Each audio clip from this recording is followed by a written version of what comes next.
Assalamualaikum warahmatullahi wabarakatuh. Salam sejahtera untuk kita semua. Om Swastiastu, Namo Buddhaya, salam kebajikan. Halo kawan pajak dimanapun kawan pajak berada. Jumpa lagi di Triggercast episode 6 bersama saya Sabta Kadi Nugraha. Dan di sebelah saya ini sudah hadir Ibu Astriana Widawirasari dan Ibu Agustina Purwandari. Mereka adalah ibu-ibu tangguh andalan dari fungsional penyuluh pajak dari KPP Penerimaan Modal Asing 3. Kawan pajak, gimana nih kabarnya nih hari ini? Saya berharap semoga kawan pajak dalam keadaan sehat selalu. Namun apabila ada kawan pajak yang kurang sehat, saya doakan semoga cepat kembali sehat, pulih, dan dapat beraktivitas normal seperti sedia kala. Tak lupa, mari kita doakan bersama semoga pandemi segera berakhir dan kondisi ekonomi nasional juga segera pulih. Oh ya kawan pajak, saya tidak bosan untuk mengingatkan kita semua untuk tetap jangan lengah dan terus waspada. Tetap patuh dan disiplin menerapkan protokol kesehatan. Ingat selalu memakai masker, mencuci tangan, menjaga jarak, menghindari kerumunan, dan mengurangi mobilitas dan interaksi. Nah, podcast ini diambil masih dalam kita untuk menjaga jarak dan memakai masker. Sehingga walaupun kita berdekatan seperti ini, demi kawan pajak semua, kita masih ingin menjelaskan terkait tema hari ini, makanya kita memakai masker. Nah, kita juga berdoa demi percepatan pemulihan kondisi kesehatan dan ekonomi nasional negara kita tercinta, Indonesia. Nah, kawan pajak semua, tanggal 8 Juli 2022 kemarin, Ibu Menteri Keuangan, Ibu Sri Mulyani Indrawati, baru saja mengesahkan PMK nomor 112 atau 112 tahun 2020 tentang NPWP bagi wajib pajak orang pribadi, wajib pajak badan, dan wajib pajak instansi pemerintah, atau yang sekarang lebih dikenal dengan PMK NIK sebagai NPWP. Topik NIK menjadi NPWP saat ini merupakan salah satu topik di bidang perpajakan yang bisa dibilang lagi panas-panasnya atau hangat-hangatnya ya diperbincangkan oleh banyak pihak.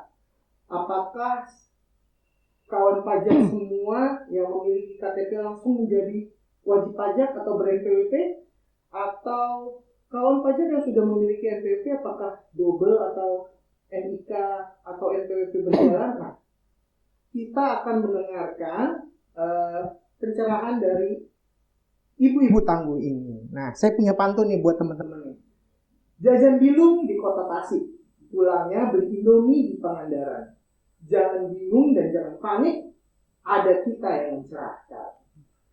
Nah, untuk itu, mari kita langsung bahas bersama dengan narasumber kita, yaitu Ibu Agustina Purwandari dan Ibu Astriana Widawirasari. Nah, apa kabar Ibu Agustina, Ibu Astri? Alhamdulillah sehat Mas Atta, luar biasa. Alhamdulillah baik dan selamat ketemu lagi nih ya kawan pajak. Nah, ini udah siap untuk memberikan pencerahan kepada kawan pajak di mana kawan pajak berada? Siap. Baik. Nah, Ibu Astriana, sebenarnya apa sih dan mengapa pemerintah menerbitkan PMK 112 ini? Silakan. Ya, terima kasih Mas Atta dan kawan pajak semua. Jadi seperti kita ketahui PMK 112 telah terbit ya pertanggal 8 Juli tahun 2022 ya. Itu mengatur mengenai NPWP bagi WPOP, WP Badan, dan WP instansi pemerintah. Nah, ini sebenarnya adalah amanat nih kawan pajak dari Undang-Undang HPP ya. Jadi Undang-Undang HPP khususnya di Undang-Undang KUP ya, klaster KUP, jadi disebutkan bahwa di pasal 2 ayat 1A ya, bahwa untuk WP orang pribadi penduduk ya, itu akan menggunakan NIK sebagai NPWP-nya. Lalu ditegaskan lagi di pasal 44E ayat 2 ya, bahwa penggunaan NIK sebagai NPWP ini diatur lebih lanjut dengan peraturan Menteri Keuangan. Nah, PMK-nya itu adalah PMK yang sekarang mau kita bahas nih Mas Atta dan kawan pajak semua, yaitu PMK 112. Nah, tujuannya adalah yang pertama memberikan keadilan dan kepastian hukumnya Mas Atta ya, dan kawan pajak. Jadi sudah diatur di Undang-Undang HPP, sekarang ini aturan turunannya yaitu di PMK 112, sehingga nanti diberikan penjelasan mengenai tata cara bagaimana penggunaan NIK sebagai NPWP gitu ya. Terus yang kedua, untuk mewujudkan kesetaraan nih, ya khususnya untuk mewujudkan administrasi perpajakan yang efektif dan efisien, ya. Jadi sekarang ini menggunakan NIK sebagai NPWP. Jadi ini akan lebih efektif dan efisien, ya. Lalu yang ketiga, ini untuk mendukung kebijakan satu data Indonesia, ya. Jadi nantinya semua data transaksi, data kepemilikan aset itu akan terkumpul dalam satu kata, yaitu kuncinya yaitu di NIK, ya. Jadi dengan satu nomor itu bisa dipakai sebagai identitas, ya, identitas yang akan dipakai dalam setiap transaksi ataupun kepemilikan aset. Begitu, Mas Hatta. Wah, berarti tujuannya PMK 102 ini adalah selain memberikan keadilan kepastian hukum dan juga menjadi efektif dan efisien, dan paling utama adalah supaya kedepannya menjadi satu data di Indonesia, ya. Betul ya Bu ya. Ini menarik sekali kawan pajak, ya, dengan NIK dan NPWP ini membuat perpajakan menjadi lebih efektif, efisien, dan tentunya lebih optimal, dan juga kebijakan satu data ini bisa berjalan berdampingan. Lalu kapan ini NIK berlaku sebagai NPWP, Bu? Ya. Jadi sebagaimana disebutkan di PMK 112, ya, NIK sebagai NPWP ini berlaku mulai tanggal 14 Juli tahun 2022. Namun tentu saja karena ini suatu hal yang baru, ya, DJP memberikan suatu penyesuaian, ya, kepada baik secara internal DJP ataupun pihak-pihak luar di luar DJP. Jadi nanti akan ada transisinya nih kawan pajak, ya, yaitu transisinya adalah sampai dengan 31 Desember 2023. Tapi nanti per 1 Januari 2024 itu nanti penggunaan NIK sebagai NPWP ataupun 16 digit nantinya, ya, untuk PP badan dan institusi pemerintah itu akan berlaku secara menyeluruh per tanggal 1 Januari 2024 gitu. Nah, tadi sudah dijawab itu. NIK itu menjadi NPWP akan mulai di 1 Januari 2024 dan sekarang masih di 2022, masih ada sekitar kurang lebih 1,5 tahun, ya, masa transisinya, ya Bu, ya. Betul ya. Jadi masa transisi ini bisa teman-teman kawan-kawan pajak tidak usah panik nih. Gitu. Dan pada masa transisi ini penerapan NIK sebagai NPWP untuk wajib pajak lama itu seperti apa, Bu? Bisa dijelaskan tidak? Baik, kawan pajak semua. Jadi nanti di sini kita bedakan, ada wajib pajak lama, ya, berarti wajib pajak yang sudah memiliki NPWP sebelumnya, dan ada juga wajib pajak baru yang baru akan mendaftarkan NPWP, ya. Nah, untuk wajib pajak lama itu nanti akan dilakukan pemadanan data nih kawan pajak, ya, sehingga nanti NIK-nya itu bisa dipergunakan sebagai NPWP. Tetapi karena ini masih dalam masa transisi, maka ya NPWP 15 digit itu pun masih tetap bisa digunakan, ya. Jadi karena kan masih masa transisi, ya, kita masih memberikan dispensasi, ya. Tapi nanti untuk NIK-nya itu bisa digunakan untuk akses terbatas saja, ya. Nanti dijelaskan yang akses terbatas itu seperti apa, gitu, ya. Lalu untuk WP bukan penduduk, ya, misalnya orang asing, ya, badan ataupun institusi pemerintah itu masih tetap bisa menggunakan NPWP 15 digitnya. Tapi juga akan diberikan NPWP 16 digit. Yaitu caranya sangat mudah, hanya menambahkan angka 0 di depan NPWP 15 digitnya.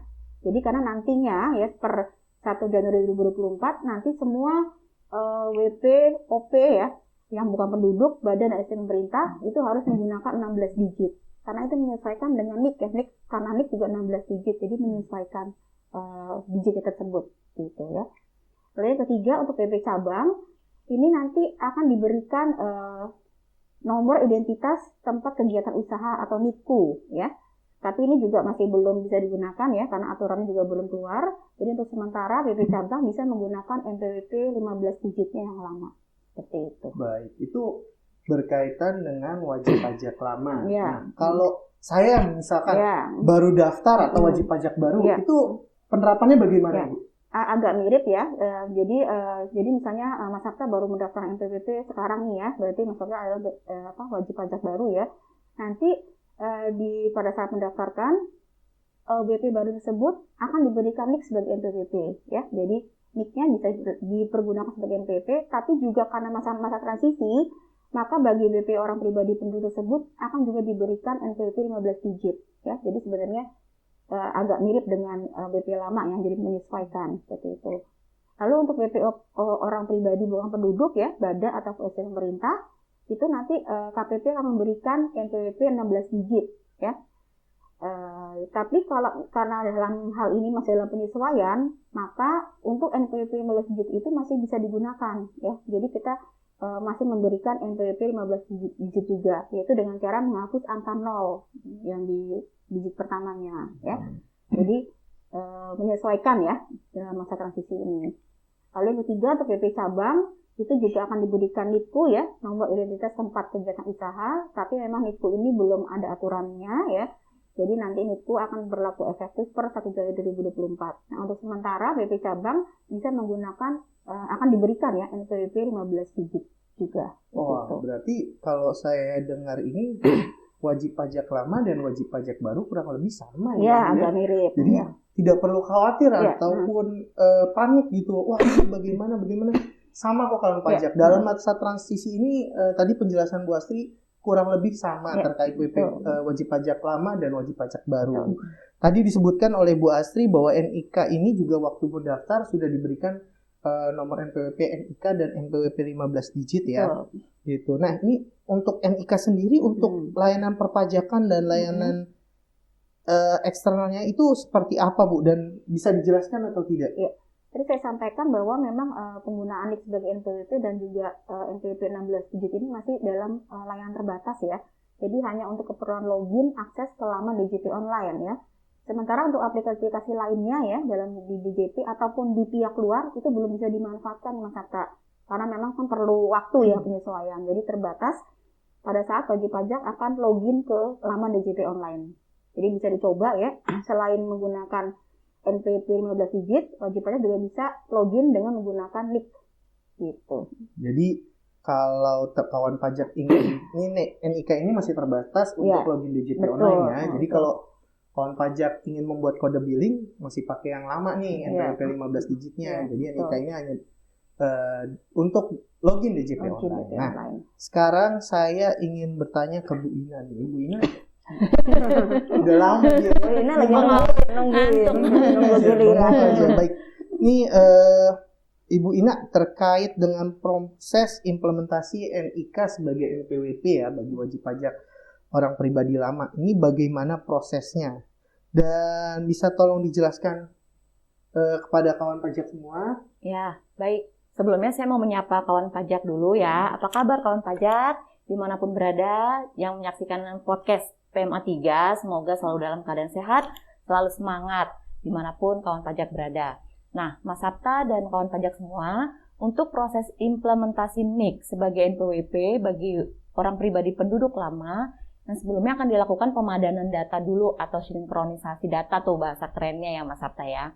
Nah, sebelumnya tuh sinkronisasi data antara data yang ada di DJP dengan data yang ada di Dukcapil. Setelah dilakukan pemadanan data atau sinkronisasi data ini nanti akan timbul dua jenis data, yaitu data yang valid dan yang tidak valid.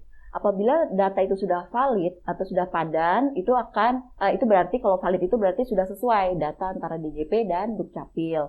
Sehingga NIK tersebut dapat digunakan sebagai NPWP dan sudah bisa digunakan untuk login di DJP online. Tapi bagi WP yang belum valid, maka WP ini harus melakukan pemutakhiran data sehingga menjadi data yang valid, sehingga bisa menggunakan NIK tersebut menjadi NPWP-nya. Nah, jika data WP tersebut belum valid, maka WP tersebut dapat menggunakan NPWP-nya yang 15 digit itu, Mas Sabta, sampai dengan tanggal 31 Desember tahun 2023. Begitu ya kawan pajak. Seperti saya kemarin juga gitu, data saya ternyata invalid. Nah, dimutakhirkan dulu. Input NIK ya? Ya, nanti di DJP online tuh, Bu. Begitu. Nah, ini udah ada contoh nyata ya. Jadi wajib pajak yang datanya dinyatakan invalid ya. Gitu. Nah, itu kawan pajak ini jadi tahu nih proses pemadanan data dahulu ya untuk bisa menggunakan NIK menjadi NPWP. Tadi kan Bu Ina menjelaskan ya, kalau ada data yang belum valid, terus dilakukan pemutakhiran data sampai statusnya menjadi valid, atau nanti bisa menggunakan NIK-nya sebagai NPWP. Dijelaskan data apa saja yang harus dilakukan pemutakhiran dan bagaimana caranya. Jadi gini kawan pajak, bagi orang pribadi penduduk dan bukan penduduk, ya seperti saya juga kemarin, data yang harus dilakukan pemutakhiran adalah yang pertama data utama, yaitu NIK-nya, nama, tempat, tanggal lahir. Kemudian yang kedua adalah data lainnya meliputi email dan nomor handphone, kemudian data KLU dan data keluarga. Kemudian pemutakhiran data itu juga harus dilakukan bagi WP badan dan instansi pemerintah, yaitu dengan melakukan konfirmasi pada data lainnya meliputi email dan nomor handphone dan data KLU-nya gitu. Wah, ini jadi pemadanan data ini yang sudah tadi dijelaskan Ibu Ina, item-item yang harus disinkronisasi dipadankan data. Ini sekarang bagaimana caranya? Apakah ada saluran tertentu yang disediakan oleh Direktorat Jenderal Pajak? Oh ya, betul sekali Mas Sabta dan kawan pajak. DJP telah menyediakan 4 saluran dalam melakukan pemutakhiran data. Yang pertama, laman DJP online di menu profil WP. Ini yang saya pakai kemarin Mas Sabta. Waktu saya pemutakhiran data, saya lewat laman DJP online. Yang kedua, melalui kontak center di 1500-200. Ini untuk pemutakhiran mandiri. Kemudian pemutakhiran mandiri lagi dapat dilakukan di KPP terdaftar. Dan yang keempat, melalui saluran tertentu. Tapi mohon maaf sampai saat ini saluran tertentu ini belum ditentukan Mas Sabta. Nah, lalu untuk pemutakhiran data mandiri yang melalui kontak center dan KPP terdaftar, itu akan diterbitkan surat pemberitahuan perubahan data dengan mencantumkan kode verifikasi dan akan disampaikan kepada wajib pajak melalui email atau dapat langsung dicetak di KPP. Begitu. Nah, ini berarti Direktorat Jenderal Pajak sudah menyediakan banyak saluran ya, untuk tujuannya sinkronisasi atau pemadanan data ya. Ya. Jadi kawan pajak nih ya bisa cus atau dicoba nih langsung ke DJP online-nya. Di sana dilihat di profilnya ya Ibu ya. Betul, profil WP. Apakah valid atau tidak valid? Tidak valid. Nah, kalau datanya tidak valid, silahkan dipadankan datanya yang tadi sebutkan Ibu Ina sebelumnya, item-itemnya apa saja ya. Tuh, dan untuk saluran lainnya mungkin belum ditentukan, tapi misalkan kawan pajak melihat podcast ini mungkin sudah ada ya. Iya. Tapi untuk saat ini masih belum ada gitu ya. Nah, ini tadi DJP sudah menyediakan saluran untuk melakukan pemutakhiran data ya, agar status data wajib pajak menjadi valid sehingga NIK dapat digunakan sebagai NPWP. Namun saat ini untuk login DJP online dulu. Nah, ini saya akan balik lagi ke Bu Astri nih. Kira-kira informasi apa yang ingin disampaikan kepada kawan pajak terkait PMK 112 ini tahun 2022, penerapan NIK menjadi NPWP dan NPWP 16 digit ini? Silakan Bu Astri. Ada dua hal yang ingin disampaikan ya, yang penting diketahui oleh wajib pajak. Yang pertama, mungkin wajib pajak banyak yang bertanya nih, kalau menerima keputusan atau dokumen, ini kan masih 16 digit NPWP-nya nih, ini masih berlaku atau enggak? Nah, jadi kami tegaskan bahwa bila wajib pajak menerima keputusan atau dokumen lain yang masih mencantumkan NPWP 15 digit yang terbit sebelum tanggal 1 Januari 2024, ini bisa tetap berlaku nih ya. Jadi tidak perlu khawatir ya, dan tidak perlu dilakukan pembetulan ataupun penggantian terkait dokumen-dokumen tersebut gitu ya. Terus yang kedua ya, saya disampaikan ya bahwa per 1 Januari 2024 NPWP 16 digit dan juga NIK sebagai NPWP efektif harus dilaksanakan ya pertama tersebut. Nah, tapi ini DJP masih tetap melakukan dispensasi lagi nih, kata ada kawan pajak dalam hal yang eksternal tersebut belum siap ya dalam secara sistemnya, maka mereka bisa mengajukan perpanjangan ya terkait kesiapan dalam penggunaan NIK sebagai NPWP ataupun NPWP 16 digit. Nah, tadi jadinya tanggalnya adalah 1 Januari 2024 baru diterapkan full NIK menjadi NPWP. Sampai saat itu masih ada bisa digunakan NPWP 15 digit, bisa gunakan NIK sebagai, kalau sudah datanya valid bisa login ke DJP online ya itu. Jadi tadi kita sudah menyimak penjelasan dari Ibu Astri dan Ibu Ina terkait penerapan NIK atau menjadi NPWP ya, atau NPWP 16 digit ini. Mungkin dari kawan pajak juga mungkin masih ada kurang sreg atau ingin bertanya gitu, silahkan ya ditulis di kolom komentar kalian, nanti di situ kita lihat dan nanti bisa kita jawab gitu. Nah, mendengar penjelasan yang tadi cukup panjang dan cukup detail dan cukup mencerahkan ini saya juga terbesit pertanyaan. Mungkin pertanyaan pertama ini bisa ke Bu Astri ya.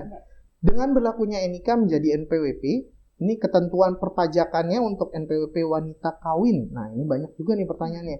Yang kewajiban perpajakannya digabung maupun terpisah dengan suami. Silahkan, Bu. Jadi seperti kita ketahui ya, sistem perpajakan di Indonesia itu memperlakukan perpajakan keluarga ya sebagai satu kesatuan. Jadi artinya apabila wanita kawin itu ingin digabungkan penghasilannya dengan suaminya ya, maka kewajiban perpajakannya juga harus menggunakan NPWP yang sama dengan suaminya. Jadi menggunakan NPWP suaminya ya. Tapi mungkin beberapa hal ada wanita yang memilih terpisah ya, memisahkan kewajiban perpajakannya. Dan untuk pemisahan ini, maka wanita kawin tersebut harus mendaftarkan diri ke KPP untuk memperoleh NPWP sendiri yang berbeda dengan NPWP suaminya. Nah, sekarang kaitannya dengan NIK berarti artinya kalau wanita kawin tersebut ingin digabungkan kewajiban perpajakannya dengan suaminya, tadi kan menggunakan NPWP kan ya, berarti otomatis nanti wanita kawin tersebut akan menggunakan NIK suaminya nih, Mas Sabta ya, kawan pajak dalam melaksanakan kewajiban perpajakannya. Jadi pakai NIK suaminya ya. Walaupun wanita kawin tersebut sudah punya NIK sendiri ya, tapi karena ingin digabungkan maka dia akan menggunakan NIK suaminya seperti itu. Nah, tapi kalau misalnya ingin dipisahkan, kewajiban perpajakan dipisahkan, berarti kan wanita kawin tersebut memiliki NPWP sendiri ya. Nah, dalam hal ini berarti wanita kawin tersebut akan menggunakan NIK-nya sendiri. Jadi bukan NIK suaminya. Jadi tergantung nih ingin pemisahan atau penggabungan kewajiban perpajakan seperti itu. Baik, jadi yang tadi sebenarnya peraturannya tidak ada perubahan ya, cuma emang ini perubahannya cuma NIK menjadi NPWP. Betul. Untuk sisanya Sama, sih tidak ya? ada perubahan ya, yang tadi Ibu jelaskan. Betul. NPWP misalkan suami, jadi kita gunakan NIK suami itu sama, tidak ada perubahan dengan peraturan yang sekarang ini. Nah, ini pertanyaan kedua saya tujukan untuk Bu Ina tidak valid. Invalid dong. Invalid. Invalid. Nih, bagaimana ini dengan ketentuan penerapan tarif yang lebih tinggi untuk pemotongan PPh pasal 21 bagi penerima penghasilan yang memiliki NIK namun belum memiliki NPWP 15 digit nih terkait peraturan ini. Silakan Bu Ina. Ya. Baik, Mas Sabta dan kawan pajak, terkait bagaimana ketentuan penerapan tarif yang lebih tinggi atas pemotongan PPh 21 bagi penerima penghasilan yang sudah memiliki NIK tapi belum memiliki NPWP 15 digit, apakah tetap diterapkan atau tidak? Begitu ya pertanyaannya ya. Betul. Nah, pada masa transisi ini, NPWP yang digunakan dalam pelaksanaan hak dan kewajiban perpajakan adalah masih menggunakan NPWP 15 digit, Mas Sabta. Sehingga walaupun penerima penghasilan sudah memiliki NIK, namun NIK tersebut belum sebagai NPWP, maka dengan demikian tarif lebih tinggi atas pemotongan PPh 21 masih tetap diterapkan, yaitu sampai dengan tanggal 31 Desember 2023. 31 Desember 2023. Jadi Ya. balik lagi ke 1 Januari 2024 untuk penerapan implementasi Full. NIK menjadi NPWP. Nah, NIK. ini luar biasa ya episode kali ini ya. Semoga mencerahkan dan memberikan solusi terhadap pertanyaan-pertanyaan yang mungkin ada di benak kawan-kawan pajak semua. Terus juga kita sudah hampir berada di penghujung waktu podcast kita kali ini. Namun sebelum kita berpisah, mungkin ada statement closing atau penutupan dari Ibu Astri. Ya, baik, kawan pajak semua. Jadi kita sarikan ya dari pertemuan kita kali ini bahwa penerapan NIK sebagai NPWP dan NPWP 16 digit akan diterapkan secara menyeluruh ya sejak tanggal 1 Januari 2024. Nah, sejak tanggal 14 Juli ya, berarti ya sejak berlakunya sampai dengan masa peralihan 31 Desember 2023. Ini NPWP 15 digit masih bisa tetap digunakan ya karena masih dalam masa peralihan gitu ya. Lalu dalam masa transisi ini diharapkan wajib pajak segera melakukan pengecekan nih ke akun DJP online masing-masing untuk mengetahui status data NPWP-nya. Apakah sudah padan belum dengan NIK-nya ya. Jadi nanti akan ditemukan apakah statusnya sudah valid atau tidak ya. Jika belum valid, maka wajib pajak agar segera melakukan pemutahiran data sampai dengan tanggal 31 Desember 2023. Begitu. Baik, jadi intinya adalah 1 Januari 2024 penerapan full dari PMK 112 atau NIK menjadi NPWP ini, dan buat kawan pajak baru yang belum ada NPWP tetap harus mengaktifkan atau mendaftarkan diri di saluran tertentu Direktorat Jenderal Pajak. Dan untuk wajib pajak lama tadi sudah dijelaskan oleh Bu Ina dan Bu Astri yang sangat gamblang dan sangat jelas sekali ya. Pokoknya luar biasa lah pokoknya episode kali ini ya. Jadi kita berikan aplaus dulu untuk narasumber kita hari ini, Bu Astriana, Ibu Agustina. Terima kasih banyak untuk mencerahkan kawan pajak semua. Dan sebelum saya dan kita pamit, nih saya tidak bosan-bosannya untuk mengingatkan untuk menjaga kesehatan kawan pajak dimanapun berada. Ingat selalu memakai masker, mencuci tangan, menjaga jarak, menghindari kerumunan, dan mengurangi mobilitas dan interaksi. Terima kasih banyak Ibu Ina, Ibu Astri, kawan pajak semua atas atensi dan waktu yang telah diberikan. Jangan lupa ikuti podcast episode-episode berikutnya. Sampai jumpa di episode lainnya yang mencerahkan. Jangan lupa untuk selalu follow Instagram kami di Pajak PMA3, 3-nya angka ya. Di sana ada informasi-informasi terbaru terkait penyelenggaraan kelas pajak maupun IG Live maupun podcast kita pada hari ini. Silahkan komen di kolom komentar, berikan jempol ke atas jika suka, dan kalian bisa share video ini untuk teman-teman atau keluarga dekat kalian untuk dicerahkan juga terkait PMK 112. Harapan kami melalui acara podcast ini kita bisa bersama-sama belajar dan menumbuhkan semangat untuk bisa menjadi wajib pajak yang patuh. Karena pajak kuat, Indonesia maju. Saya Saptaka Adinugraha. Saya Triana. Saya Agustina Purwandari. Kami pamit. Sampai jumpa kawan pajak. Assalamualaikum warahmatullahi wabarakatuh. Dadah. Terima kasih.